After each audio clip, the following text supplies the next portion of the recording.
खुलुमबाय आंनि बे डेली आपडेट बड' इउटिउब चेनेलाव नोंथांमोनखौ बरायहरनाय थाबाय। दिनै आं नोंथांमोननि गेजेराव मोननैसो खौरां लानानै फैदों। दिनैनि मोननैसो खौराङाव दङ। सेथि खौराङाव दङ दुलाराय बर' फरायसा आफादा बिटिआर गोरोबथानि दफाफोरखौ मावफुंनो थाखाय मोनसे रिभिउ मेल जथुमदों। थांनाय 2020 मायथाइनि 27 जानुवारियाव बिटिआर गोजोन गोरोबथाया जादोंमोन।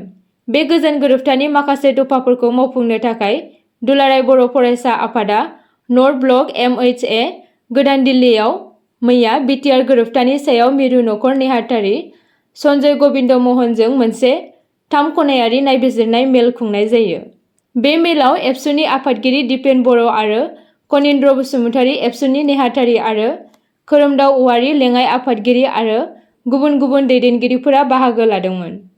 मैयानि सावरायनाय बायदियै गोख्रै मावफुंजानो गोनां गाहाय बिन्दोफोरा जाबाय।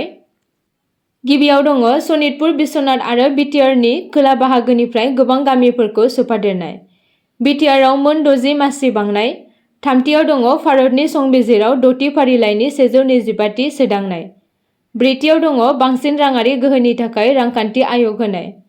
बाथियाव दङ गामिनि फोसावनाय। 6थियाव दङ FRA सनितपुर, बिश्वनाथ, हजाय, गवालपारा बायदिनि गेजेरजों हानि मोनथाय।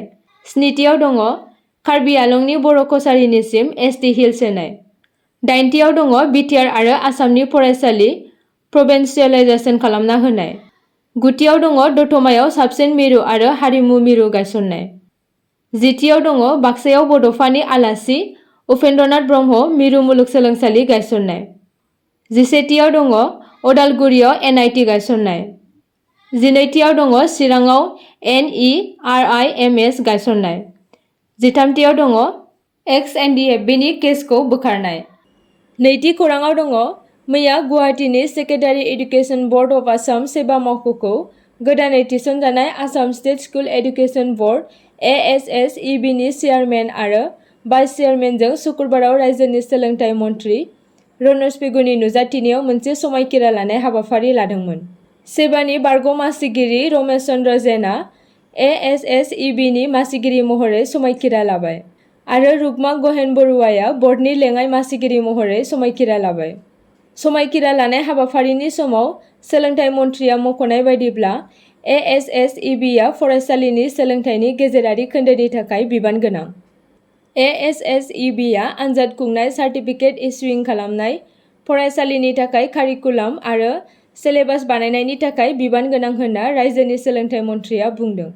गेजेर फरायसालियाव फरायसाफोरनि थासारिखौ जौगाहोनो थाखाय स्किल एडुकेसन एबा रोंग'थि सोलोंथाइनि फारसे गोसो होनांगौनि बागै बुंदोंमोन आरो स्टेम सोलोंथाइ आरो स्कुल एडुकेसनाव एबा रोंग'थि सोलोंथाइयाव गोसो होदों।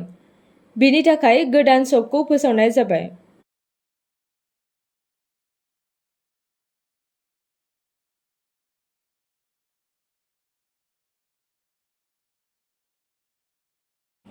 थामथि खौराङाव दङ सनापुराव होखारनाय हिंसायारि दाङाबाजिनि फाव फान्दायनायखौ नायबिजिरनो बिथोन होदों DGP JP सिंहआ। आसामनि director general of police DGP Assam JP सिंहआ बृहस्पतिबाराव सनापुरनि कुचुतली जाना थांनाय हिंसायारि दाङाबाजिनि सायाव मैया नायबिजिरनो थाखाय बिथोन होदों। DGPआ बृहस्पतिबाराव आयेन बेरेखायै थानाय सुबुंफोरखौ होखारनाय हिंसायारि दाङाबाजिया माबोरै जादोंमोन बिनि सायाव नायबिजिरनो बिथोन होदोंमोन। मानोना 9 सेप्तेम्बराव बिसोरखौ जेब्ला होखारदोंमोन अब्ला जेबो हिंसायारि दाङाबाजिया गैयामोन आरो गोजोनै सोलिगासिनो दंमोन। बे जाथायनि सायाव माखासे सुबुंफोरनि फाव फान्दायनायखौ सन्देह खालामदों। थांनाय मास मोननैसो सिगांनिफ्रायनो गिबि मन्थ्रिया बांलादेशनिफ्राय हाबफैनाय सुबुंफोरखौ होबथागासिनो दंमोन। सनापुरनि कुचुतलीयाव बेबायदि माबा मोनसे थासारिखौ नुनो मोन्दों। बेखौ गिबि लानानै मन्थ्रिया बेवहाय होखारनाय हाबाफारिखौ मावफुंनो बिथोन होदों। बे होखारनाय समाव थागिरिफोरनि गेजेराव होखारनाय समाव हिंसायारि दाङाबाजिया जादोंमोन। बे दाङाबाजियाव 2 सुबुंनि जिउ खहा जादोंमोन। 150सो मानसिफोरनि न'खौ सिफायना होखारनो नाजादोंमोन। बिसोरो गासै 100 बिगासो हायाव गनायथि गैयालासेनो थागासिनोमोन। रिपर्टनि बायदिब्ला होखारजानाय सुबुंफोरा पुलिसफोरखौ लावथिफोर आरो गोबौ मुवाफोरजों गाग्लोबदोंमोन आरो पुलिसनि गारिफोराव अन्थाइ खुबैनानै दावराव-दावसि खालामदोंमोन।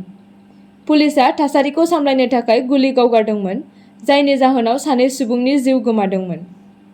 बिनि थाखाय जिपि सिंआ पुलिस कमिशनार दिगन्त बराखौ पुलिसनि सायाव बेबायदि गाग्लोबनायनि बेरेखायै नायबिजिरनो बिथोन होदों। बे सोमोन्दोआव मोनसे केस रेजिस्टार खालामनाय जादों आरो गोबां सुबुंफोरखौ हमनाय जादों। ब्रैथि खौरांआव दङ उत्तर प्रदेशआव 9 बोसोर जोबथेसालियाव थानांनायनि उनाव न'फारसे फैफिनबाय थानाय समावनो जाब्रबथायाव सासे सुबुंनि जिउ खहा। बृहस्पतिबाराव उत्तर प्रदेशनि लखनऊ आग्रा एक्सप्रेसवेआव सासे सुबुंखौ बुथारनायनि केसनि थाखाय 9 बोसोर जोबथेसालियाव थानांनायनि उनाव न'फारसे फैफिनबाय थानाय समावनो मोनसे लामा जाब्रबथायाव सासे 45 बोसोर बैसोनि सुबुङा जिउ गोमायो। पुलिसआ बुंदोंमोन दि कानौज जिल्लानि विजय कुमार मुंनि सुबुङा 2012 मायथाइयाव सासे सुबुंखौ बुथारनायनि केसनि थाखाय उत्तर प्रदेशनि इन्दौरनि मोनसे जोबथेसालियाव जिउ जोबजासिम साजा होजागासिनो दंमोन। बिथांखौ बुधबाराव जोबथेसालिनिफ्राय हगारनाय जादोंमोन आरो गावनि बिसि आरो फिसाजोजों गंसे अट' रिक्सायाव न'फारसे फैफिनगासिनो दंमोन। जेब्ला दिल्लीनिफ्राय फैबाय थानाय गंसे कारआ तालग्राम ओनसोलनि खाथियाव उननिफ्राय गारिखौ सौग्रावदोंमोन, अब्ला जाब्रबथायाव कुमार आरो बिथांनि फिसाजोआ जिउ गोमायो। फारसेथिं बिथांनि बिसि आरो रिक्सा सालायग्रायाबो जोखोम जायो।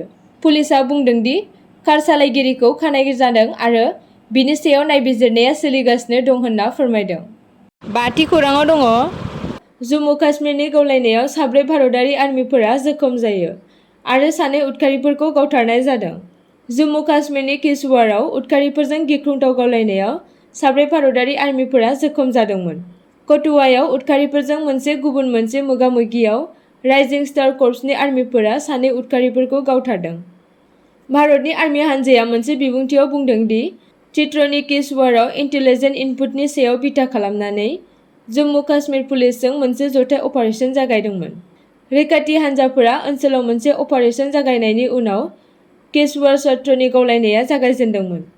आर्मि हानजाया बुंदोंमोन दि बे गावलायनायाव 4 आर्मि हानजानि जवानफोरा जोखोम जायो। सुलुंनिफ्राय मिथिनो मोननाय बायदिब्ला किश्तवाड़आव एनकाउन्टाराव लोब्बा थानाय बे उदखारिफोरनो जुलाइआव डोडायाव मोनसे गुबुन एनकाउन्टारजों सोमोन्दो दङ, जेब्ला सासे मावख'गिरिजों लोगोसे 4 आर्मिफोरा जिउ गोमादोंमोन। 6थि खौरांआव दङ बिहारनि देहा फाहामसालियाव सासे नार्सआ हानजायारि जिनाहारि जानायनिफ्राय बारग'दों, नाथाय डाक्टारखौ हिनजावआ उल्थायै गाग्लोबफिनदों। थांनाय दानाव कलकातानि सासे डक्टरखौ जिनाहारि खालामनाय आरो बुथारनायनि सायाव सोमावसारबाय थानाय समावनो आरो गुबुन मोनसे जाथाया सोमजिबावदों। बिहारनि सासे नार्सआ बुधबारनि मोनायाव हानजायारि जिनाहारि खालामनो नाजानायखौ होबथादों। बे जाथाया गंगापुरनि आरबीएस हेल्थ केयार सेन्टाराव जादों, जेराव सासे डाक्टार आरो बिथांनि 2 लोगोफोरा जौ लोंनाय थासारियाव दंमोन। नार्सआ गावनि गाग्लोबग्राफोरखौ गोबौ ब्लेडजों गाग्लोबफिनदों।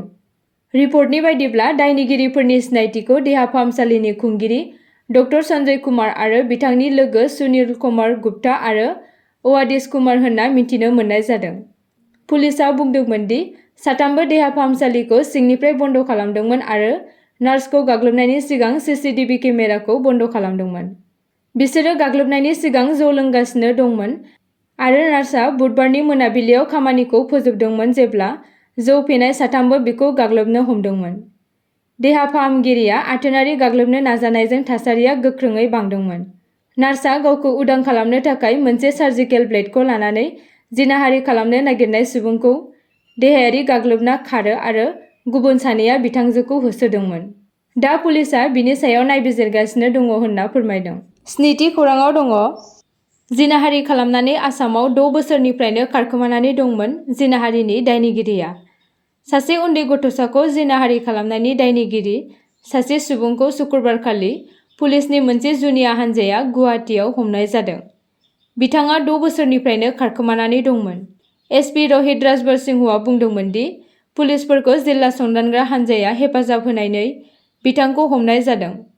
दायनिगिरिखौ आईपीसीनि धारा 376 नि सिङाव केस होनाय जादों, जायखौ पक्स'नि सेक्सन 6 जों लोगोसे फरायनाय जादों। थांनाय 2015 मायथाइयाव सासे उन्दै हिनजावसाखौ आथोनारि गाग्लोबनायनि थाखाय जामिनाव हगारनायनि उनाव दायनिगिरिया 2018 मायथाइनिफ्रायनो खारखोमानानै दंमोन, नाथाय बिथांखौ मैया पुलिसनि मोनसे जुनिया हानजाया गुवाहाटीआव हमनाय जादों। आसा खालामो नोंथांमोना भिडिअखौ नायनानै मोजां मोनगोन आरो चेनेलखौ लाइक आरो साबस्क्राइब खालामनानै लागोन।